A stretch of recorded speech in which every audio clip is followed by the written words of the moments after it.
So thank you for joining us. We're here with Lenny, the West coach. Thanks for giving up your time, Lenny, before training. Just to start us off, how happy are you with the season so far? We've done really well considering. We've had a few hiccups during pre-season because certain people that were supposed to be coming and joining us at the start of the year, they haven't come on board, but we knew we had a good set of lads from the previous season, so all we've done is just built on that.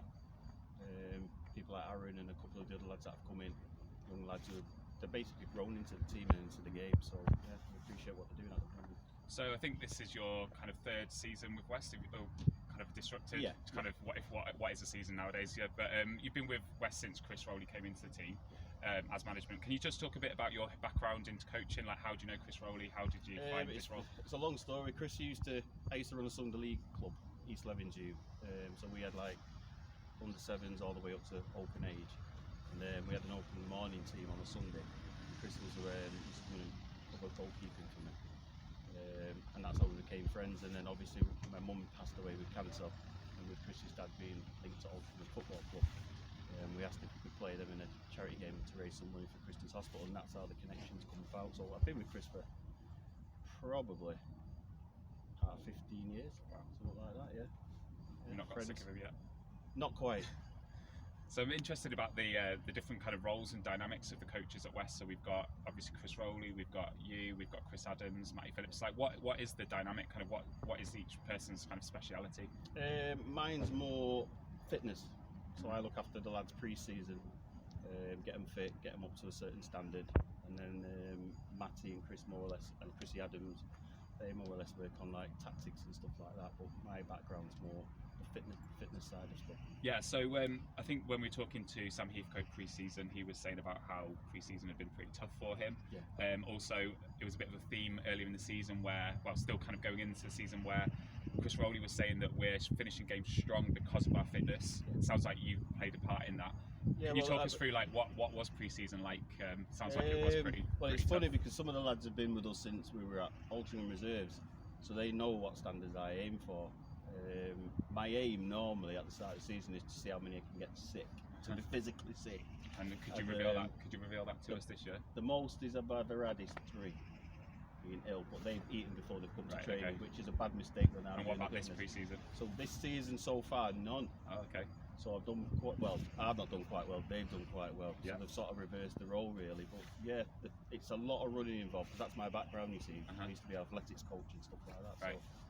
So, Chris Rowley said that you beasted the players in pre-season. So is that what a lot of running, a lot of? Yeah, it's a lot of cardio. Yeah. It's heavy on the legs. Yeah. And then what I try and do is go light at the start. So it's just getting them and seeing what levels they're at. Yeah. And then I'll increase it for about 4 or 5, 6 weeks. Yeah. And then I'll sort of ease off. You know what I mean? And then we start working on drills and set plays and all that type of stuff. But it is hard. Yeah. I got to. Yeah. Some of the lads come on leaps and bounds. Yeah. Do you, who would you say is the fittest person in the squad at the moment? Or one off? It's hard to say. It's normally Rain Davis. Mm-hmm. He's normally at the front with the running side of things by far. This year he's had a bit of competition from Ben. Aaron's come on board. He's quite quick. But surprisingly, I think one of the fittest in the team is Dante. He's very deceiving. Yeah. He only gives you what he needs to see. Yeah. Whereas normally I try and push him that little bit more. And are you keeping an eye on like fitness outside of kind of match day and training? Then do you notice when players' fitnesses are dropping? Definitely. Do you set kind of like fitness homework? Do you expect players to be working outside of? Well, to be honest, quite a few of the lads have asked for my opinion with stuff that they can do on their own. So I've always given them the opportunity that they've all got my number, so they could always say to me, we'll meet in the middle.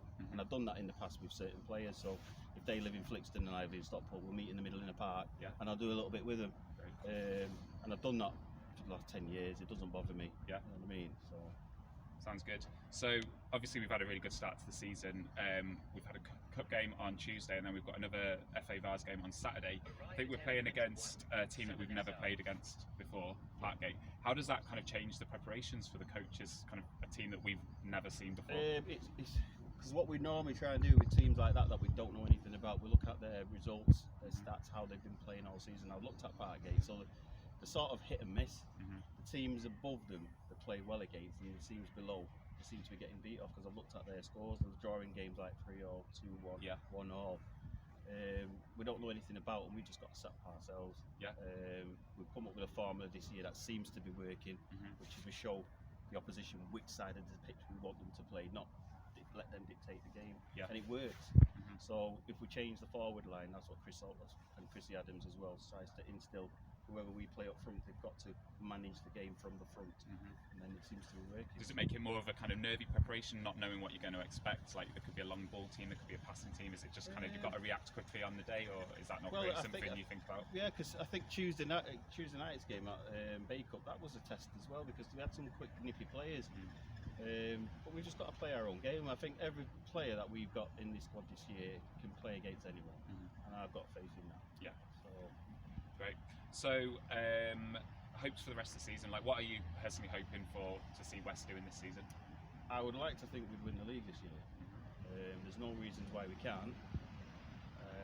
If we set up and prepare right, which we always seem to do at the moment, and if we continue the way we're going, I can't see why we shouldn't win it. There are some bigger tests to come. Yeah. Because I think once we play someone like New Mills again, they seem to go in quite well. Sam Batch is up there as well. Yeah. But we just got to prepare right. I've got faith in all these lads. Yeah, and keep beasting until the end of the season. Oh, 100%. 100%. As soon as they see me come out with them cones, they're always like, Lenny's here with the cones. Well, speaking of that, we'll let you get off to training to carry on your beasting. Thanks for your time, problem. mate. Cheers. Thank you.